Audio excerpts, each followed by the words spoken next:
Hello, welcome to Jason the Old Millennial, and I'm here with my good friend Adam from What the Gym. Join me on this kind of continuation of something we started a little. I started a little while ago with a couple of my friends, where we were putting our own music hall of fame together, kind of Mhm. in contrast to the Rock and Roll Hall of Fame. I guess was my idea. um, and kind of putting up some people that maybe deserve to be in there that aren't in there, and others that are in there, of course, deserve to be in there. But it was just kind of a fun activity to kind of talk about our favorite artists and bands, in a way. And we did 1960s, and we've been doing 1970s. I did one video with Nick and Breyer, and we went through 25 artists and bands, and um, I got Adam here is going to go through 10 of his. Yep. Um, Scott from Sound Up Studios, and what's it? Scott, I forget his other channel. He has another channel, Scrap Records or something like that. Scott Scrap Records. Anyway, so he's got 10 also to go through. So Mhm. if I get him on, we can get through his 10 as well, hopefully. And I've got 5 more to talk about. But um, before I get to those, I guess I want to mention like what we've talked about already. Maybe just a quick rundown. Yeah. Um, anybody's watching this knows we've already covered 25 people so far. Anyways, but I've already covered Paul McCartney, Crosby, Stills, Nash and Young, Jim Croce, Paul Simon, and Carly Simon. Nick covered Rush, Derek and the Dominoes, Genesis, George Harrison, Poco, ABBA, 10cc, Graham Nash, Aerosmith, and John Entwistle. And Breyer covered Queen, obviously, Mhm. and Black Sabbath, Joni Mitchell, David Bowie, Alice Cooper, Deep Purple, Judas Priest, Van Halen, Yes, and Kate Bush. So those are the 25 we've already put into our Hall of Fame. Anyway, so now we'll go through 13 today is what we're planning on doing. Yeah. Anyways, and we got Mike, of course. Brian. Always, or I mean, Briar. Sorry, I said Mike. Briar. Hey, Briar, how you doing? Um, where's Scott? Uh, He'll be on the next one. I don't know. Just me and Adam today. All right, Adam, how are you doing? Well, I'm doing well. I'm excited to reveal my 10 inductees for the Yeah. 70s Rock and Roll Hall of Mhm. Fame. You got some big ones here. Yeah. Be interesting to hear what you got. Uh, yeah. Tony Nick.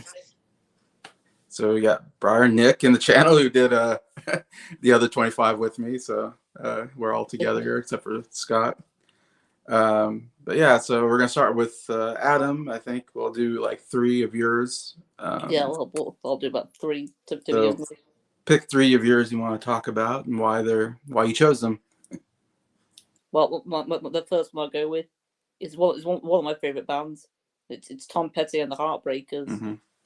They've had 16 studio albums, and 3 of them were released in the 70s.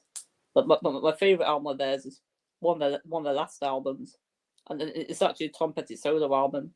And that's Highway Companion from 2006, and it's got my favourite Tom Petty song with Square One on it. Mm-hmm. But yeah, I love Tom Petty the Heartbreakers. They had a lot. They had quite a lot of hits and quite a few in the 70s as well. Mm-hmm. So yeah, Yeah. that's my first choice. Yeah, definitely great band. We've all been a fan of their. I mean, you're a big fan. I've become a fan lately of theirs. A lot of Yeah. people are big fans of Tom Petty. I find. Yeah, good. The band Tom Petty and Heartbreakers definitely had a pretty good. I think they had quite a bit of albums, if I Yeah, remember they right. do. They've got quite a few. He only had 3 solo albums. Um, but for me, Damn the Torpedoes is great, and Into the Great Wide Open is like my 2 favorites out of the Yeah, band. And then Tom Petty, yeah, his 3 solos are all pretty good yeah. overall. And my second choice is, and also another one of my favorite bands, and that's ELO, Mm-hmm. Electric Light Orchestra. And they've had 15 studio albums. There were 8 of them in the 70s. I'd say it was their best decade of music. Was 1970s. And my favorite album theirs is probably their biggest album, and that's Out of the Blue from 1977. And it's got my favorite song, one of my favorite ELO songs on that one, and that's the album closer, Wild West Heroes. Wild West Heroes, yeah. But yeah, I've got two Wilburys in my at my 10 with Jeff Lynne and Tom Petty. Yeah, I know those are two you've been big on. Yeah. I got introduced to them for the first time this last year, pretty much. I've only got a few more ELO albums to listen to. So soon I'll do the tier ranking on all their albums. Yeah, I know. 3 or 4 you and Scott love Out of the Blue. That's like your favorites. Yeah. It's a double album that I have, actually. Scott. It's only one I have that Scott gave me. I love A New World Record. That's my favorite ELO album. Because it has Telephone Line. That's one of my favorites. Telephone Line in that. I love Telephone Line. Living Thing. Yeah, there's so many great songs off of that. Yeah. Jeff Lynne, of course, is the kind of mastermind behind all the lead singer, writer, guitar player, who also collaborated with Tom Petty a lot. And yeah, he sure did. Yeah, and of course the Traveling Wilburys and all that. Yeah, great. I love ELO. I love the orchestra music combined with their rock music, pop music. Nick's not a big fan of Tom Petty. I've talked to him about it before. He's not gotten into him really. So he's not a big fan. I did show him Into the Great Wide Open, that song, and he thought it was pretty good. So did you show the music video version? No, he just did the song, I think, on his channel.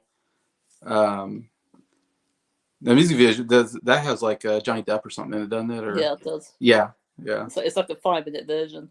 Really? Of the song, yeah. Yeah, so maybe he's open to more Tom Petty. There's some good stuff out there. Briar, Tom Petty's guy I respect a lot. Yeah, Briar, I don't know if he's big on Tom Petty either. Because I remember when I first got through Tom Petty, Briar didn't have any albums from him, and now he has some albums. He bought some albums since. That was like over a year ago when I did my Tom Petty deep dive. So he's kind of getting into them a little more, I think. Mm-hmm. Mike, there you are. I knew you'd be in there somewhere. Mike. Mike usually chimes in, even though he's not a music guy. He probably doesn't know these artists that well. Nick wants to know what's your Facebook. Yeah, definitely. You guys gotta meet up. Collaborate. Yeah. Or talk or whatever. Yeah. All right. I'll go with my third choice. Yeah. I've gone with one of the solo careers of the Beatles, and that is John Lennon. Mm-hmm. And later on, I'll be revealing another solo career of the Beatles. So you got 2 Beatles. Yeah, two Beatles. And we've covered Paul McCartney and George Harrison already. So you're gonna finish our Beatles solo. So I've written that down as 8 studio albums, but there's probably more than that. I'm not sure if I counted his first 3 albums, when he was with the Beatles. But I've written that it's 6 in the 70s, and yeah, my favorite album of his, it's probably, I'd say it's probably his biggest selling album. That's of course Imagine, mm-hmm. 1971, and my favorite song is the title track. One of my favorite songs of all time. Yeah. But I wanted to get John Lennon in there before Nick did. I was worried that Nick was going to get in there quite quickly. Yeah. Well, I grabbed Paul McCartney as my first pick. Actually, I was the first one to pick, so I was like, I definitely have to get Paul McCartney because he's my favorite. But John Lennon, I was like, he definitely has to be in here as well. And George Harrison, I suppose, and then Ringo. I don't know Ringo as well, but definitely Paul and John are the 2 big ones to me. Yeah, I'm currently going through their albums, and John has 8 albums, and I've gone through his first 3 so far. The first 2 are quite good. Plastic Ono Band, Imagine are actually, yeah, definitely probably his best stuff so far. And they're come right after the Beatles, 1970 and 71. So we're talking early 70s. He's really hitting it. Unfortunately, he lets Yoko Ono sing on some stuff, and that kind of ruins his music. Yeah, uh, I've not heard John's first 3 albums. I'm not really counting them though. oh yeah, the first 3 are just, you can't. It's unlistenable. They're just horrible. I uh, can't find them on Spotify anyway.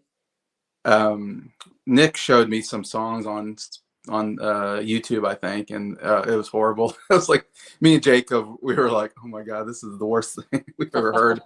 Just I wish I saw that reaction. just her screaming, ah! And it's like, oh my god, this is horrible. Um, yeah, but John Lennon, it's interesting. He obviously, unfortunately, died in 1980, and we never got to see, his full potential. I feel like because he took 5 years off in the 70s. He did a bunch of albums from 70 to 75, and then he took like a 5 year or something like that. Somewhere around there, he took like 5 years off. Yeah, but yeah, about 4 or 5 years. Yeah, and then came back with Double Fantasy, and then he gets murdered before the record even comes out. And that's the only record that won Album of the Year at the Grammys was Double Fantasy. Interesting enough. Anyways, and he didn't get to live to see it, but yeah, Imagine. I agree with you. That's my favorite album of his. It's a fantastic album. Jealous Guy is my favorite song, though. I love that song. But yeah, Imagine. It's probably my second favorite. Okay, Imagine's absolute classic, of course, and then even when you get the Double Fantasy, like Beautiful Boy, I love, and Woman, and all that. Yeah, it's so much great music. I feel like, man, how much music could we have gotten if he would have been alive, for another 20, 30, 40 years? It's just a real shame. But yeah, he's obviously one of my favorite from the Beatles. Yeah, Scott has to go to work. Yeah. Yeah, Scrap Dog Scott's Records. That's his new channel. Yeah. That's his new channel. Mike says he's got a haircut. Looks like John Lennon at the moment. Okay. I've got to see a picture of that, Mike. I'm trying to think. What is John Lennon? Well, in the 70s, he had longer hair that kind of went backwards. In the early days, it was more shaggy, but. I wonder which version of John. Yeah. I'm kind of curious what he's talking about. Is it early this career or late this career? Yeah. Not sure. Yeah, he looked quite a bit different from the 60s to the 70s in his look. Yeah, Scott does have the mustache and the glasses. Yeah, Scott wears the round glasses his granny glasses. Yeah, the granny glasses. Yeah. That John made popular. But yeah, 3 great. I mean, those are 3 big ones. When I said big ones, those are 3 really big ones that you have on there. So definitely all big fans of those. Okay, I'll give one of mine that I have, and it's actually my 6th choice on our 70s Music Hall of Fame, and this is James Taylor, who's obviously a really great singer-songwriter, folk rock singer. I definitely grabbed all the singer-songwriters on my list, because that's my favorite of the 70s. Like, I love the singer-songwriters of the 70s. Are some of the best. That period was so great, and especially early 70s. Yeah. And yeah, I got a couple on my list to talk about. But James Taylor, I'm not like the biggest James Taylor fan. I like a lot of his good. I don't know his albums really. I just know his hits. I've only heard one of his albums. Yeah. Okay. Yeah. I haven't really. Oh, the only album I've heard is his Christmas album, which I think is a really good Christmas album. In fact, it was in my top 10 favorite Christmas albums last time I did a list a couple years ago. I definitely recommend that. But he's obviously been a huge artist throughout, from the 70s onward. And he definitely belongs in here. He's sold, I just looked him up. He sold, like 100 million records. He's like one of the best selling artists of all time. He actually got a start with, I guess, in the late 60s with, well, it's funny, not funny, but it's crazy that he really had some issues because he had a heroin addiction and stuff like that. And He then got over that. He finally got over the heroin addiction, and he's almost kind of like homeless or something. And he's playing like guitar on the streets, getting money. And then he met Peter Asher, and Peter Asher connected him with the Beatles because the Beatles just opened up their own record label, the Apple record label.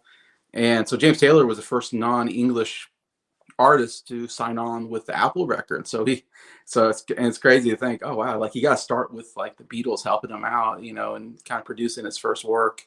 And that's kind of where he came into. And uh, um, in fact, he had a song called "Something in the Way She Moves," which George took the line and used it for his song "Something."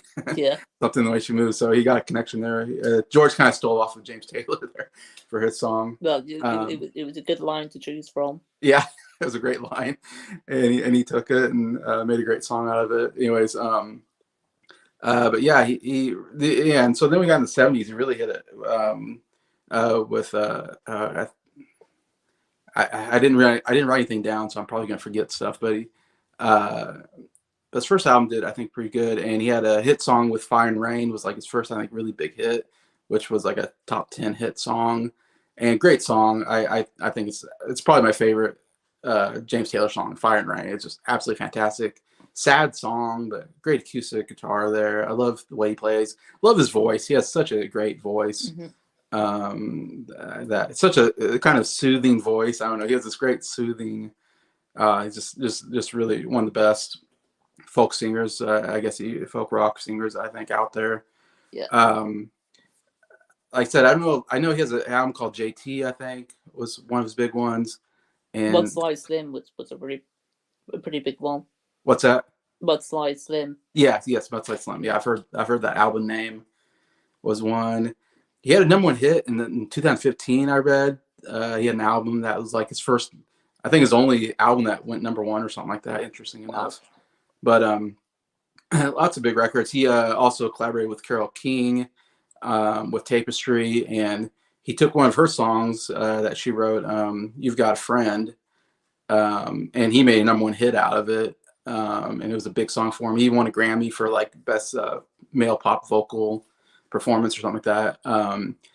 Anyways, and him and Carole King have collaborated a lot, and they've toured together, so they really go together well. Those two. He had some big hits with "Caroline on My Mind's a great song. "Sweet Baby James." I think "Sweet Baby James" was his first album. Now I think about it, I think that was. I think so. Maybe not. Never mind. I remember that was one of his albums, "Sweet Baby James." Another good song.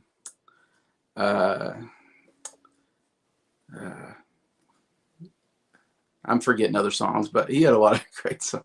I didn't write them down. The song in the Cars movie. I was gonna say I love that song, "Our Town." It's one of my favorite songs of his. Me too. Yeah, I think it's a fantastic song. I think he got nominated for an Oscar. That was my favorite part of the movie. Me too. Yeah, that whole part. Me too. That was my favorite part. Is that song? I found it very sad though. Yeah, movie. It's very very sad part. Yeah, kind of about how things have changed, times have changed, and kind of reminiscing about the past a little bit.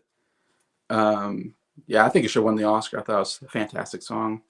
Um, but yeah, if anybody in chat, you can probably tell me some other songs. I'm not remembering top of my mind. But yeah, obviously, I think "Fire and Rain," "You've Got a Friend" are just probably two of his best, and yeah, he's got a lot of great stuff. But anyways, yeah, fantastic singer songwriter. He also married to Carly Simon for a little bit, as well. Another great singer songwriter that I covered last time. So I've covered Carly Simon. Now I'm covering James Taylor. So definitely connected some stuff. Yeah, "Handyman," I've heard. I don't remember that very well, but I've heard that was a hit for him. "Handyman."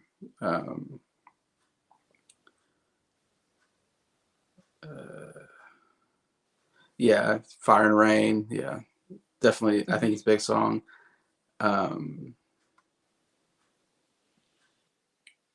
Yeah, "Fire and Rain" is about the time James spent in a I read he was in a he had a heroin addiction. He was in a mental hospital, and a friend died, anyways, and that's what he wrote the song about. Yes, the car soundtrack. Yeah, that'd be a good one because it has uh, Life is a Rascal Flatts. Yeah, it has life is a highway. I think is what it's Life is a called. Highway. Yeah, that's another big one coming off of that. Oh yeah, Shout at the People. That's a good song. Yeah, Shout at the People with the love. Yeah, I'm sure there's a bunch of songs I'm not thinking of, but I know he's got tons of hits.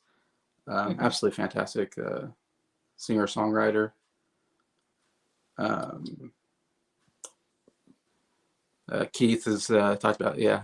Del Fantasy was more of a tribute to John. I agree. I don't know if it's his best work. It had some great songs on it, but definitely because he died, it definitely helped, get that, kind of sympathy vote, I think. Yeah, me and Nick have we talked about Double Fantasy the other day a lot, and John Lennon and how Yoko just is horrible. She just ruined everything. If she wasn't on the album, it would be like a fantastic album. Anyways, but yeah. Anyway, so that's mine, James Taylor. So yeah, I'll be what's my fourth pick. Yep. Which is Neil Young. Yeah, another great one. He's had a lot of studio albums. He's had 45. Tons. Yeah, he's got. I think I'm not sure if he's got as many as Johnny Cash. But no, Johnny Cash has like 73, I think. Yeah, it's still got a lot though. and nine of them were from the 1970s. But my favorite album of his is his first album from 1970. That's After the Gold Rush. Mm-hmm. Yeah, that's a great one. And the title track's my favorite song of his. But okay, I love the Harvest album as well. Yes, Everybody knows This Is Nowhere. Mm-hmm. Yeah. Yeah, those are my three favorite. I've got a triple record set of his music. Oh, really? It's called Decades. Oh, okay. So it's got all the stuff you really want for Neil Young on that. Okay. I don't know much. I don't know much past Harvest, to be honest. Like I know those three records pretty well, and then he's got so many. I just know his 70s stuff. I don't know anything past the 70s. Yeah, me either. Yeah, and I can't listen to any of it on Spotify. Yeah, so it's a shame about that. It really sucks. I can't go through his music, Mm-hmm. Yeah, I agree. After the Gold Rush is a fantastic album. Yeah, the title song. I think that has Southern Man on it. Southern Man is great. Yeah, that's a great rock song. Yeah, Harvest. That's probably my favorite, just because it has two of my favorite songs on it. Old Man and Old Man, Gold. Heart of Gold. I love those two songs. Probably my two favorite Neil Young songs. Yeah, those are fantastic. Man, he's had such a great career. I mean, with Buffalo Springfield, with Crosby, Stills, Nash and Young, and then his solo career. It's like, he's one of the most prolific, singer-songwriters. Yeah, from the 60s. I mean, starting from the 60s in Buffalo Springfield all the way to he's still going now. He's still going. It's incredible. Like, and he's got a unique voice. I love his voice. It's just no one else seems like Neil Young. Also, one of the greatest guitar players, in my opinion. I love his guitar playing. I think it's quite an underrated one. Yeah, I agree. Yeah, he's definitely one of the greatest, I think. Another great singer-songwriter, to be honest. But yeah. Mm-hmm. So I'll go with my fifth pick now. I'll go with the boss, Bruce Springsteen. The boss. Yeah. Yeah. He's at 21 studio albums, and 4 of them were in the 1970s. My favorite album of his, it came out in 1975, and that's the Born to Run album. Mm-hmm. Yeah. The Born to Run title track is my favorite Bruce Springsteen song. Mm-hmm. Yeah, he's got quite a lot of excellent albums. Darkness on the Edge of Town is one of my favorites. On the Edge of Town. Yeah, and he's released some great recent albums as well. Oh, okay. Western Stars is my second favorite album of his. That came out in 2019. Oh, okay. Yeah, he's still putting out great music now. He's one of the best musicians to see live. Yeah, that's He what I've really heard. puts his all into his concerts. Yeah. Have you seen him or a tribute band or? I've seen a tribute band. Okay, I thought so. It's too expensive to see the real one. I blame Ticketmaster for that. Yeah. Mm-hmm. I can imagine. He's very popular. Yeah. His concerts. Mm-hmm. Definitely. He's the boss. Then they call him like the what's his nickname? Does he have a nickname? I guess the boss is his nickname, but Yeah, but it's one of his nicknames. it seems like he's like really big on the like blue collar worker type, Mm-hmm. He has that blue collar work look to him or something. Yeah. That really people like, I think. And so he's kind of like, I don't know, really good with the regular people and hard work and all this. Anyways, he said he started the 2-hour concerts. Really? Yeah. Okay. He was one of the first to do that. Oh, really? Okay. Yeah, I've heard his concerts are long, and there's a comedian that said if this guy is really for the working man, he would not have long concerts because everybody has to go to work tomorrow. So he's not doing a very good job with the working man. I'm kind of the same with Breyer. I'm not a Springsteen fan either. But Born to Run, I'm not even a big fan of that album, but I do like the song Born to Run. It's definitely my favorite, like, Bruce Springsteen song. It's a fantastic song. Born in the USA, I know, is another big album. Mm-hmm. And that's a good song as well. And then I've heard Nebraska is a big album of his. People seem to like. The River. The River. Yeah, That's I've a heard double that. album. Okay, I've heard that. I've heard the names. I'm not familiar. I've heard Burner One like one time, so I need to. He's a guy I need to go back and listen to again because I know people like him so much, and I'm always like, huh. I only know like a handful of songs from him, and they're decent, but like, it's funny. I always said like I listened to Born on the Run, and I came away going, I can't understand a word he says. Like the way he sings, he doesn't enunciate words or something. It's blah, blah, blah, blah, blah, and I'm just like, what's he saying? Like I don't know what. But He's like the Rocky Balboa yes, of music to you. yes, exactly. Yeah, I don't know something about his voice. I know he's from New Jersey. He's a big New Jersey guy.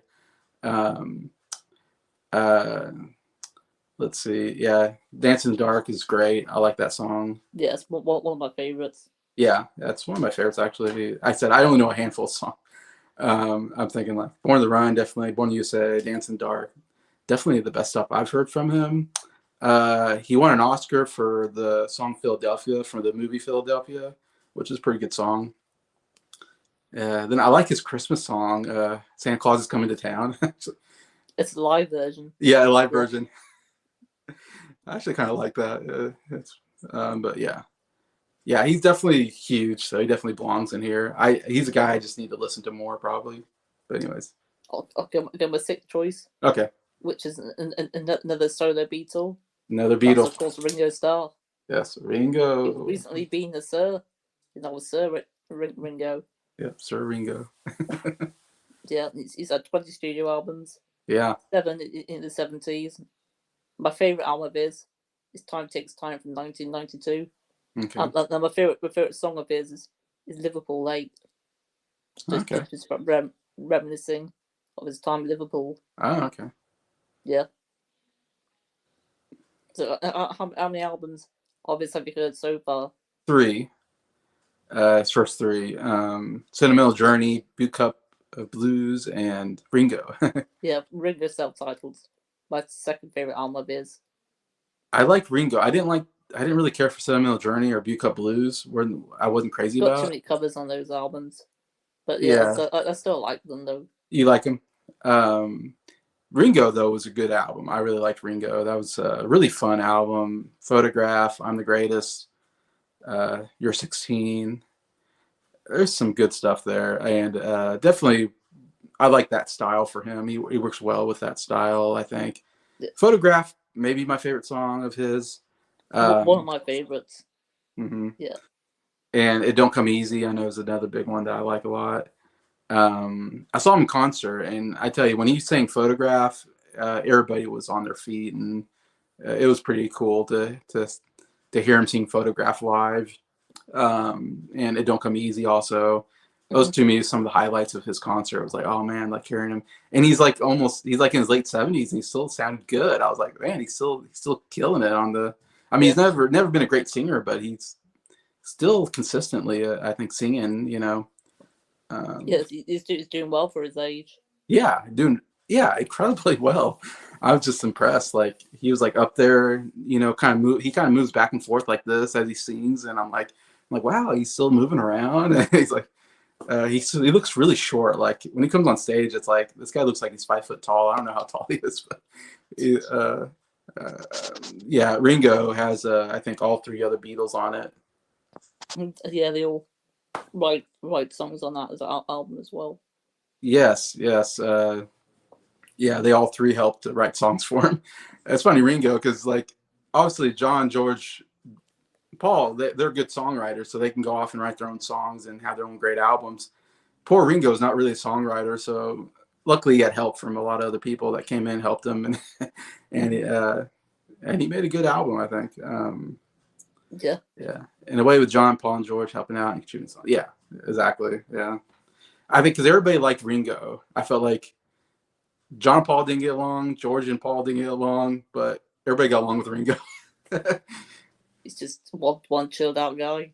Yeah, exactly. All right, I'll give another one of mine, Hmm. and it's interesting. It's a connection with James Taylor actually, and that is Carole King. I'm putting in my seventh Yeah, choice on well, here. I was annoyed I didn't get her. Really? I think because I grabbed James Taylor, I was like, oh, I'm gonna Yeah, grab Carole King next because they're it, connected. it it did make more sense for you to go with her. Yeah, because I picked Carly Simon and I picked James Taylor. Oh, it's funny. I picked Paul Simon, and then I picked Carly Simon right after that. So I had two Simons in a row. Then I went with James Taylor because they were married. Carly Simon, James Taylor. And then I went with Carole King because I was like, oh, Carole King, James Taylor.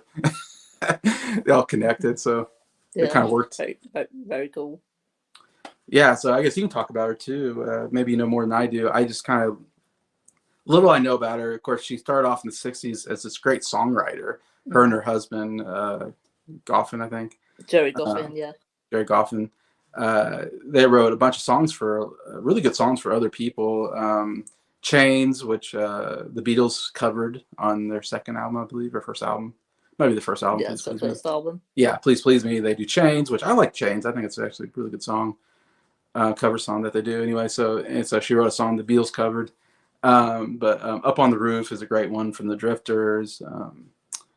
Take Good Care of My Baby, which Bobby V did. Um, Locomotion. Locomotion. Yeah. Uh, yeah, who covered that? I can't remember, but yeah, I think it's been I covered a can't couple remember. times. Anyways, I think her girl group, but she did a Herman Hermit song. She wrote one for them. I think I forget. It's She wrote something a few good. songs for the Monkeys. Yes, Pleasant Valley Yeah. Sunday. Oh, that's the one. Yeah. Yeah, which is a great song. It's one of my favorite Monkey songs. Yeah, she wrote for. Uh, it's funny. You're gonna have a songwriter coming up that also wrote for the Monkeys. Um, Hmm. but yeah, and some other stuff. But she wrote a lot of good songs that like really did well with other groups and stuff. And then she started out in 1970, and then she kind of went solo starting in the '70s. But the one that I know the best, of course, is this one Tapestry, which came out in Yeah. '71. One of my favorite albums. I love this album. It's one of my favorite. It was like number 12 on my list of Yeah, top it's 100 around favorite there for me albums. as well. Yeah, so it's almost a top 10 album all time for me. It's like a greatest hits. I mean, every song is like a hit song almost on it. But it was a huge album. I think it was the biggest selling album in 1971. It was One the of the biggest biggest, selling of all time. one of the biggest selling of all time. A big selling album for a female artist for a long time. I think until Adele maybe broke it. I think with 21 or something. But it was the biggest selling album for a female artist for like 30 years or something, or almost 30 years. I don't know, something crazy like that. And I mean, it was huge, huge, huge song. In 1971 was a huge year, and you talked about, I think, Adam, that's like your favorite year of music. Yeah, that's my favorite year. Me too. Music. I mean, you have Imagine and Ram, I think, came out. Hmm. Uh, you have Led Zeppelin 4. Led Zeppelin 4.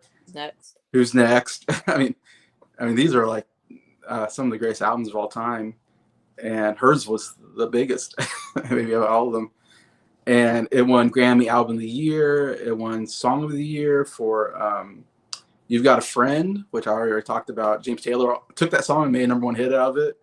But she won Song of the Year for it, and then she also won Record of the Year for "It's Too Late." Um, I mean, it's humongous. It's a great album. I guess for this album alone, I wanted to put Carole King on here. Yeah. She's my favorite female singer-songwriter. Yeah, she's a great songwriter, great singer too. Like she's underrated, I think, as a singer. Because she has like "You Make Me Feel Like a Natural Woman," which Aretha Franklin made a huge hit out of.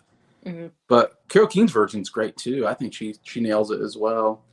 But "Will You Love Me Tomorrow?" I Feel the Earth Move, and my favorite song is "So Far Away." Actually, is my favorite of her songs on here. But that's one of my favorite ballads of hers. Yeah, it's so good. She's so good. Piano playing is so good.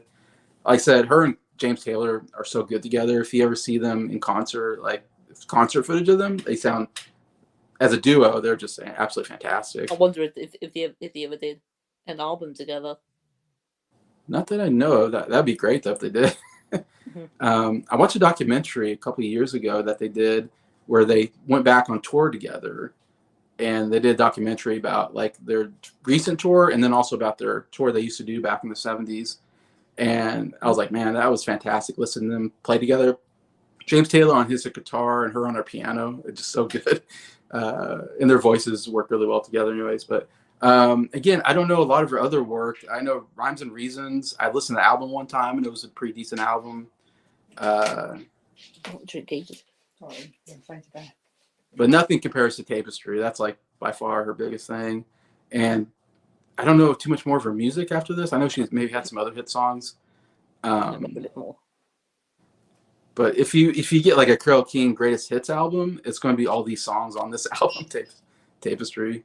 Yeah, Sometime in the Morning was a Monkey song. Okay. Yeah, I think I might have heard that one. I'm not familiar with that one, but yeah, Carole King. Yeah, like I said, one of the great female singer-songwriters. All right, you want to do 3 more and then? Yeah, I'll do my. I've got 4 to go, but I'll say mine for after you're done.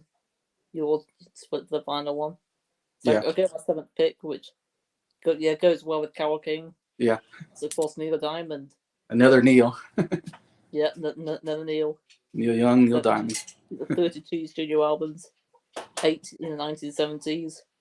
My favorite album of his. It also came out in 1971, the same year as Tapestry. That's the album Stones. Stones, okay. My favorite song of his on the album, and that's I Am a Said. And it actually appears twice on that album. Really? It's got a reprise at the end of the album.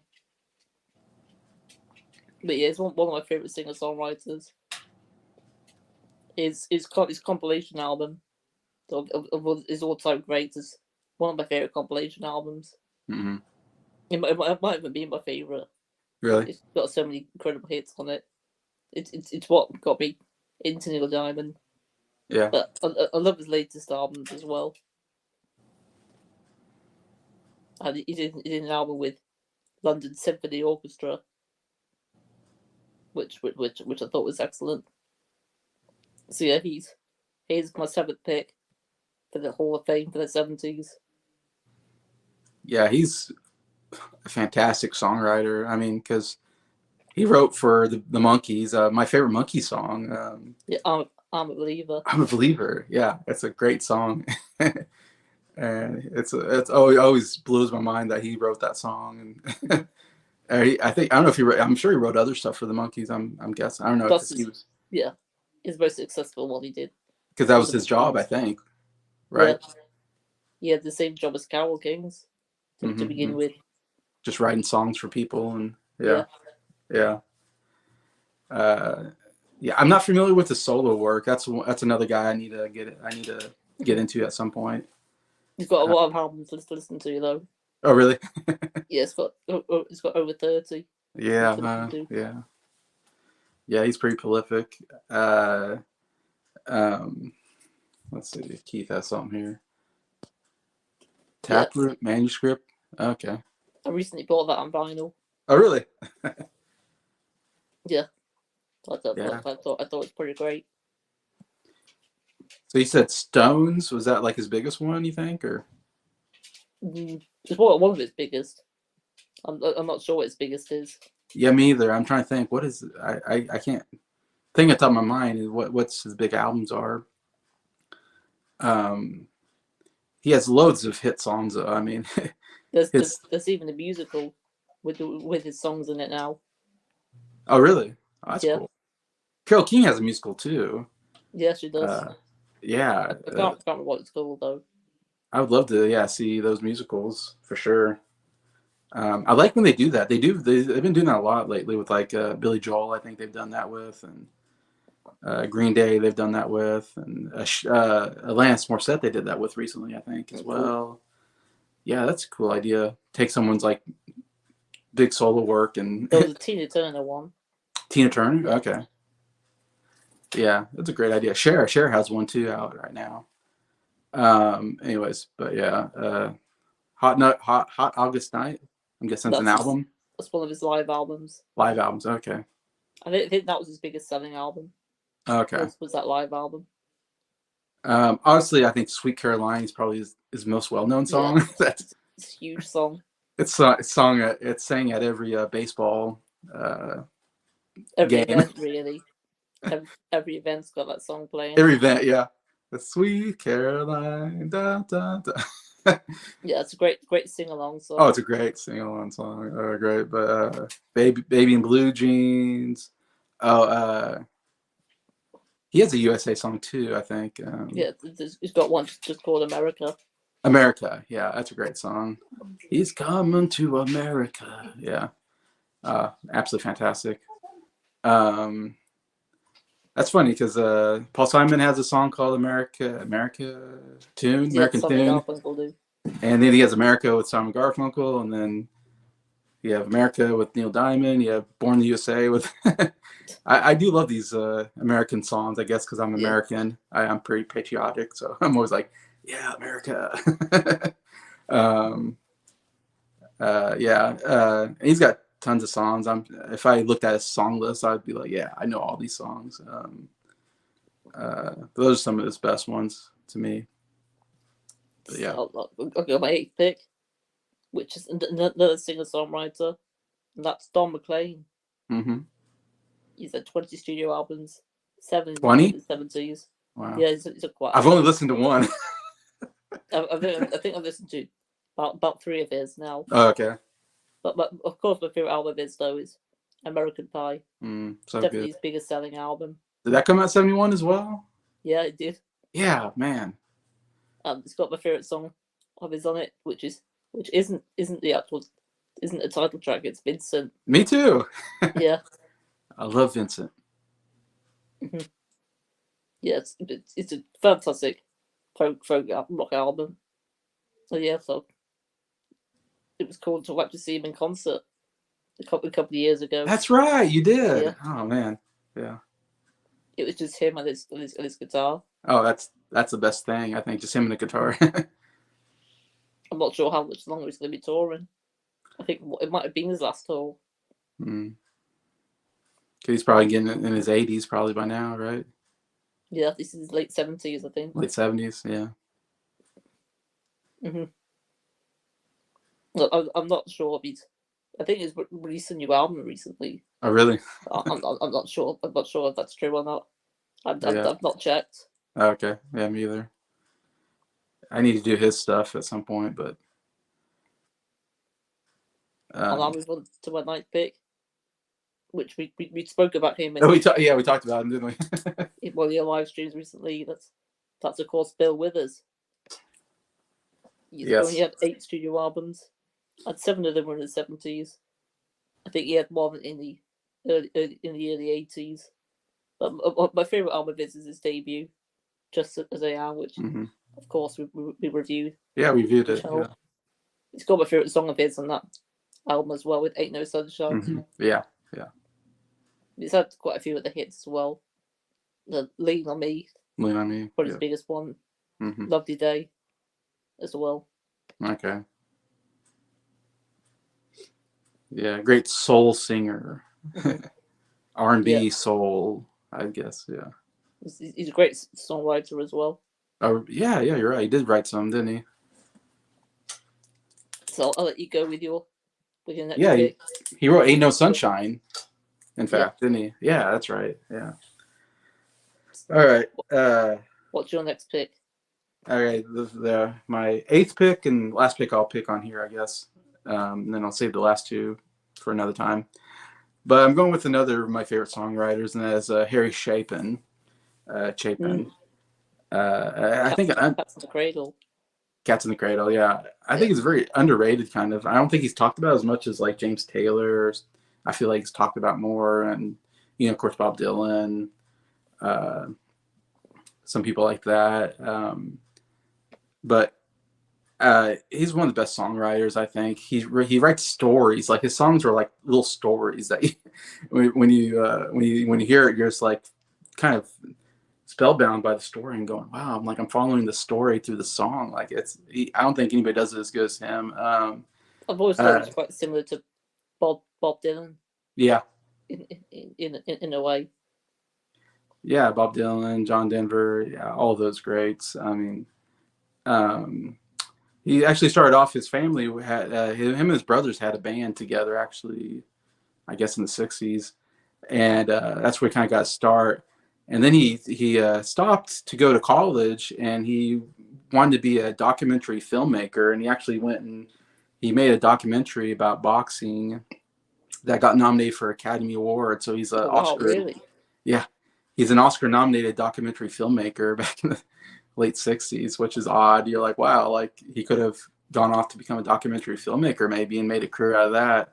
But then he came back and decided to start a solo career, which everybody was kind of like, oh, really? Like you're going to, because he started off with his brothers, but it sounded like I saw a documentary about him. I guess that's why I kind of know a little bit about him, but it sounded like they didn't think he would be like this. He would have a big solo career or anything. The other family members, but he ended up having a great solo career. Of course, he then came out in his first album. Actually, I think is a really good album. Head and Tails is the one. It's the only one I'm real familiar with, and it was in my top 100 favorite albums. I had it lower on my list, and it has my favorite song of his, which is Taxi, which is one of the best written songs ever. It tells this whole story about the taxi driver and this girl who he's taken on a taxi ride, who used to be his girlfriend back when he was younger. And it's just a great storytelling. And I just love that song so much. And that song was like his first big hit song that really kind of got his name out there. And he was on like Johnny Carson's show, and Johnny Carson had him play that song twice on the show. Johnny Carson liked the song so much, and that really got him a lot of notoriety, I think. But yeah, he had some songs like what's it? I didn't write all his stuff. Obviously, Cats in the Cradle. Later on, he had Cats in the Cradle, which is probably my second favorite song from him, which obviously tells another great story of a dad who's not always there, who's busy working and not watching his son grow up. And then after his son grows up, his son doesn't really spend time with him. After he's tired, he wants to spend more time with his son, but now his son is busy. And it's the best father-son story ever, where you feel bad as a father, like not spending enough time with your son, so that's absolutely fantastic. But he has a lot of good stuff like that. WKPR, I think Cincinnati was a song, something like that. There's a song about teaching, like what's it called? Teaching how to write a love song or something like that. It's a great song. But yeah, he has a lot of good stuff. Again, I need to go through him again, go through all his stuff, because I know he's got a lot of good stuff in there. Probably a lot of good hidden gems in there as well. Mm-hmm. There's one I heard a live version that was really good, where he's like he's the night manager or something like that. It's called something like that, and it kind of tells this whole story about he's a night watchman. I think it's a night watchman or something like that, and he's like goes into the diner and talks to like this. Again, it's like this whole story in the song. And he talks to a waitress about his, about his life and how like he used to have a girl, the girl that he fell in love with, but then she left him, and now he's kind of lonely and all this. And there's this great line about I'm going nowhere, but or this is nowhere, but there's a better place to be, or something like that. It's a great line in that song. But anyways, yeah, great. I don't know how many albums he made, but yeah, he died. Unfortunately in a car accident. He was he also did a lot of charity work. He worked with this like World Hunger or something like that, charity work. He did a lot of great charity work. And he was driving somewhere and he got rear-ended. He got hit from behind and killed him. I mean, it's just this freak accident that's like, oh, it's so sad. Another sad, accident that took someone's life way too soon. And you think, gosh, how much more? And he had, wife and kids. It wasn't even 40 yet. Wasn't even 40. Yeah. I mean, we've already talked about, Jim Croce was another one I talked about earlier. It's like, man, he's another one who died like at 30 or something, or his 30s, in a plane wreck. And of course, John Denver died later, but he died in a plane wreck as well. And so many sad, stuff like that. Where like, gosh, you talk about John Lennon, getting murdered, and he was only 40 or something like that. And it's like with what happened with Buddy Holly. Yeah. And then Buddy Holly, and he was only like 30 or I don't know, or less than that. He was like in his 20s. Early 20s, yeah. He was like early 20s. And it's like, man, yeah, it's always so sad to see these people die way too soon and how much more music they could have made. And you always think about like that we're missing out on. But yeah, Harry Chapin, definitely want to check out if you haven't checked out on him. He's, I think, a fantastic singer-songwriter. I wrote the song Taxi. I don't think I've heard of it before. Oh, okay. That's a great song. Love that song. All right, you got one more. Yeah. And you got another good songwriter. Yeah, another singer-songwriter. Yeah. We're full of them on this live stream. Yeah. That's Jackson Browne. Yes. What you got behind you? Yeah, my favorite album of the 70s. That's what I've got behind me. Yeah. Yeah, it's like 15 studio albums, 5 in the 70s. And of course, my favorite album is his self-titled debut, which I thought was called Saturate before using, but it just says it on the album cover. It's not actually called that. Oh, really? Okay. And it's got my favorite song of his on it, which is called Song for Adam. But it's not about me, though. What a good song for you, huh? Yeah. That's not why it's my favorite song of his, though. I just really like the story it tells. They're one of the great singer-songwriters. Mm-hmm. I listened to one of his albums in the 80s. I thought was excellent. Yeah. Of course, Late for the Sky is another one of his best albums. Yeah, he's definitely one of the greats. Yeah. Singer-songwriters. What's it called? Isn't there man, I can't think. One of his big songs is like a name of an album. I think that was a big album for him. Running on Empty. Yeah, Running on Empty. Yeah. I think it appeared to Forrest Gump. Yeah. That was the first time I heard of one of his songs. I didn't even realize it was him then. Really? Yeah, I think that's a big album. It wasn't until Rich Strickler that I knew about Jackson Browne. I was gonna say, it was Rich Strickler who got you onto Jackson Browne, or yeah, because Rich is a big fan of Jackson Browne. He talks about him a lot. Mm-hmm. Yeah, I haven't ventured really into his albums yet. That's another one I want to get into. Obviously, Running on Empty.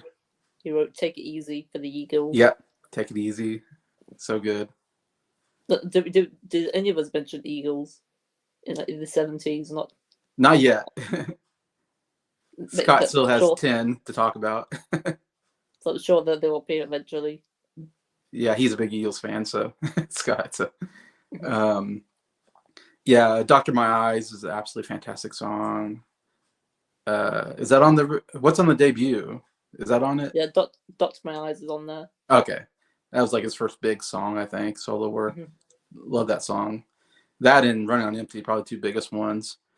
Yeah. Um, the Pretender is a really good one. Mhm. Um, the Loadout is a fantastic song about almost a meta song about being on the road and wanting to love playing concerts, but then being tired of being traveling, and Mhm. really great written song. But yeah, so many good stuff. He has an album called like Lawyers in Love or something like that, which I think is a great album Yeah. name. That's the 80s album I was on about. Is that it? I think it's got a great album cover as well. Really? Pretty funny album cover. That's kind of a funny title, Lawyers in Love. I don't know. Yeah, he's so good. I really would love to get into his stuff because the hit songs are so good that I know of, and yeah, stuff he did with the Eagles, of course. Yeah, he helped write "Take It Easy," but Eagles, yeah, Good Fry, yeah. Oh, Somebody's Baby, that's a great song. She's Somebody's Baby, somebody, yeah, that's a great one. Yeah. But yeah, it's funny. I knew you're a big fan of Jackson Brown, and we were picking our bands out and artists, and we're getting into our 10th pick, and I purposely didn't pick Jackson Brown because I was like, I know Yeah, Adam's a yeah, big you fan, knew I was gonna pick him. so I was like, Adam's going to pick him at some point, right? So I kept because I would have picked him earlier in my list because I was like, I like Jackson Brown, but I was like, I'm not going to pick him because I was like Adam, but Adam kept picking other people. He kept picking other people, and There's just too many choices. I'm like, when is Adam going to pick Jackson That's the problem Brown? with the 70s. There's just too many to choose from. Yeah, and so it got to the last pick, and I thought, well, if Adam doesn't pick him, I'm picking Jackson Brown. But then he picked him on his last pick, so I'm like, okay, good. he got him. So I'm like, someone needs to get him. Like, we can't leave him out of the list. But yeah. Anyway, so yeah, that's our 13 picks on this time. Yeah, it's been Got great 12 to go more. through more of these. Yeah, just Yeah, 12 more to go. and these are absolutely fantastic. Yeah, Adam's pick, all of his picks are fantastic. I think even Bruce Springsteen, I'm not a big fan of, still deserves to be in there. So Yeah. all fantastic stuff there. Yeah, anybody watching this, yeah, give you your opinion on these, and maybe other people we need to pick and all that. Yeah. I don't know. Hopefully I think we did a pretty good job. There's a couple of artists we missed out on that I'll get to maybe at the end that I was a little sad we didn't get to, but we couldn't get to everyone, unfortunately. it's a pretty big, huge list. 1970s, I have to admit, even for just 50 picks. But yeah. Mm-hmm. So thank you, Adam, for joining me on this. Yeah, it was fun to reveal my choices. Yeah, and we'll see if we'll do an 80s one. I'm not sure, maybe. But you're not. Was it you that's not big on the 80s? But it depends what sort of genres, I suppose. Yeah, But I don't I'm know. not sure if you said that. It might have been me, but I'm not sure. Well, I know Nick's not big, so I don't know. But I don't know. That we might do an 80s one. Actually, I want to do an 80s, 90s, maybe mashup one just to. Possibly, yeah. So I don't know. Maybe we'll do it. We'll see.